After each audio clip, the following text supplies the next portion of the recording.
Today we are excited to present our final project for HOL 6721. This evaluation and change effort was conducted and is presented to you by Ashley Adams, Deshauna Jones, and Lorraine Voles.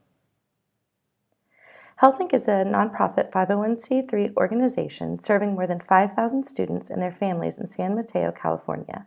The mission of HealthLink is to help young people feel confident and supported as they make informed decisions about their own sexual health. This mission is accomplished by providing high-quality, accessible sexual health and sexual education programs. HealthLink is building a modern model of sex education through our three primary programs: youth services, parenting services, and training and technical services. While we recognize the importance of all the HealthLink programs and stakeholders, such as students, parents, family members, the goals and metrics for this project were focused on school-based health educators. In 2016, HealthLink launched a formalized training process and agreed to allow our group to evaluate how the formalized training process has progressed and offer recommendations for improving the training program based on feedback from educators and a review of agency records. Our objectives for this evaluation include assessing the effectiveness of educator training materials used to train new sexual health educators, investigating educators' teaching schedules in relation to other demands outside of the classroom in order to offer insight on the core aspects of the curriculum to be taught within the instructional time given, making sure all materials and procedures conform to California law, fostering and trusting relationship with our client, and reviewing agency records to ensure compliance with California law.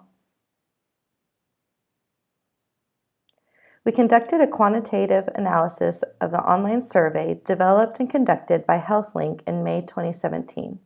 Our client asked that we use this survey instrument rather than creating a new survey to avoid survey fatigue.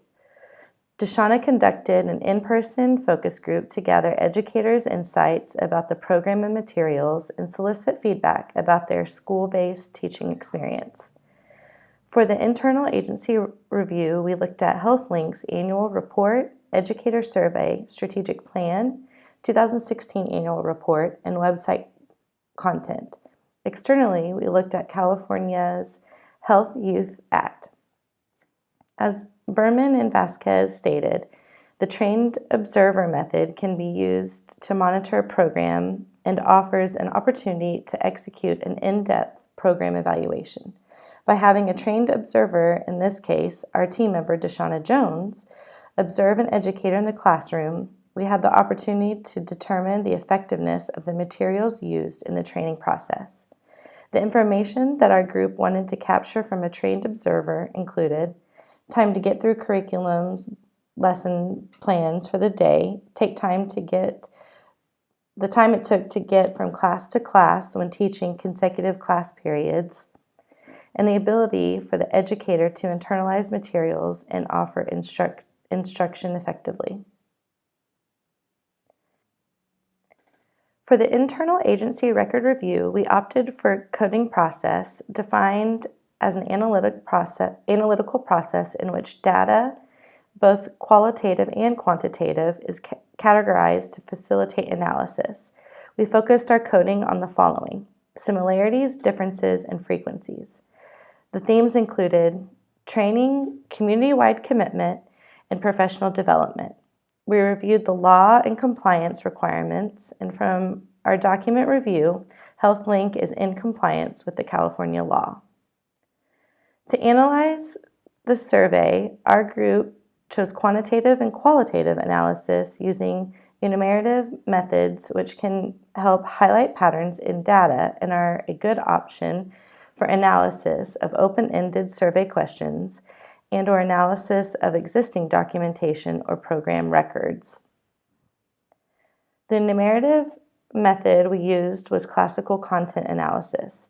Classical content analysis was used to discover the frequency of specific phrases and ideas, as well as the number of positive versus negative phrases used to describe the training and development process.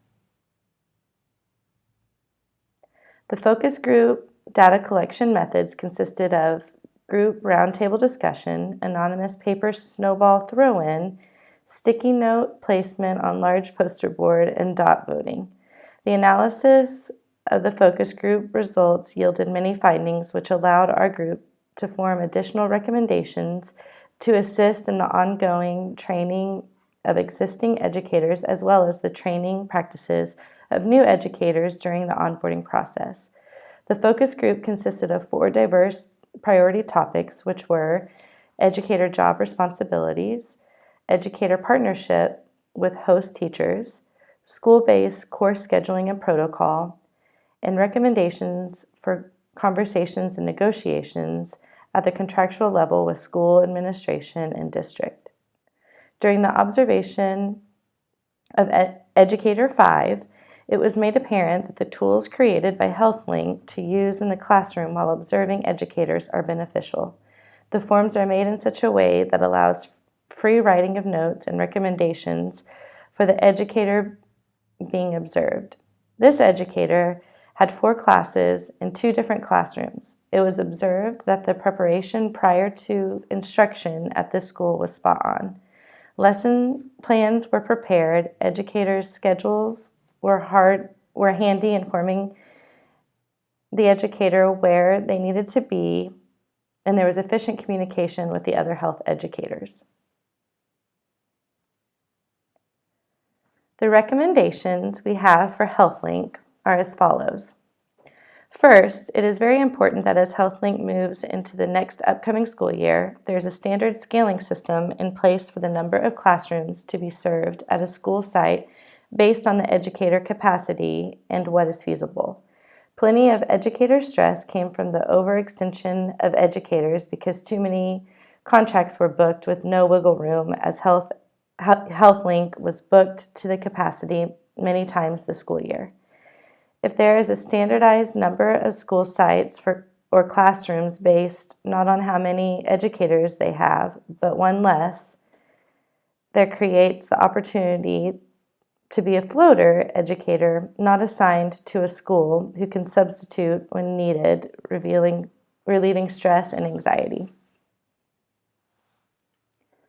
Recommendation 2 is that HealthLink would create a tier system for school contracts and booking their services. Schools were mandatory course implementation to be in compliance with California law, take priority based on long-term relationships with schools and school districts, course and geographical reach. This tier system would allow HealthLink to take back the power of offering their services based on their capacity and educator availability instead of accepting when schools want to be placed on the calendar and being more reactionary. Our recommendation 3 is that HealthLink would create a formalized training guide and/or timeline for new educators during their onboarding process, which would inform new staff of what to expect as well as create a system to be used, adapted, and recreated for years to come. We recommend that a new educator is brought on staff with the intention of solo teaching with a 4-month plan. In order to gain insight into various teaching styles and rhythms of course instruction, we recommend each new educator observe at least 5 different educators across various courses before teaching solo. Having this standard will offer educators increased observation of their peers before doing it on their own, which was a large piece of feedback from educators. Recommendation 4 is our group's strong recommendation that there be an emphasis placed on professional development opportunities for education staff to build their skills.